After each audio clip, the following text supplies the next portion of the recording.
You don't start a worship service. You don't start the religious stuff. That's what cuts people off, particularly in a Catholic culture, but Indian culture the same. And you don't baptize. You wait. You wait till the people are saying, we want to be baptized. Why are you not letting us get baptized?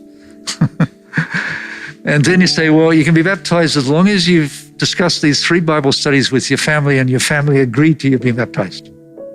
In Indian culture, huh?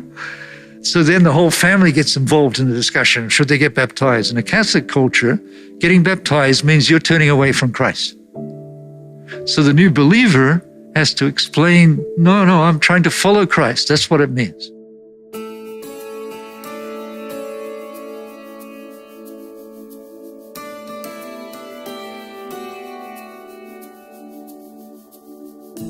I think your objective is to see indigenous movements of churches.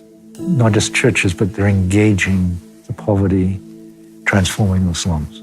So pressing through to that point, and in some ways, if you're the pioneers, you might not be the ones to take it all the way through. Others will come and pick up pieces, but for you to lay down your life so others can do that, that's pretty amazing.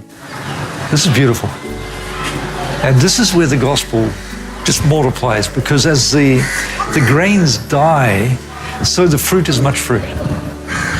If we don't die, there's not much fruit.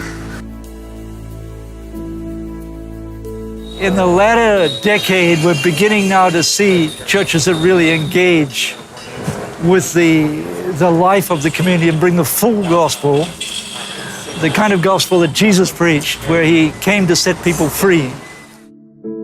So we need to understand the whole church taking the whole gospel to the whole world, and particularly to the poor of the whole world and the urban poor among them. In his birth, he was born in a manger.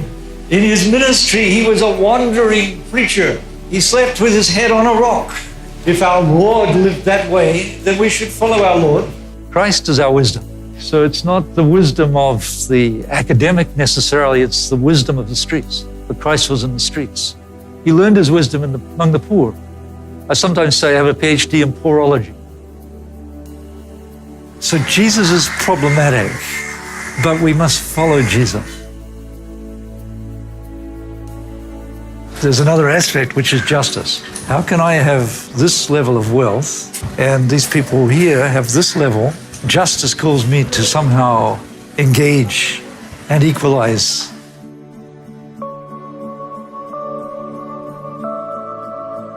The God of justice, he goes to the places of injustice. So if I'm following that God of justice, then that's where I should be. We may not understand it, but we need to follow. And in following, the understanding begins to come.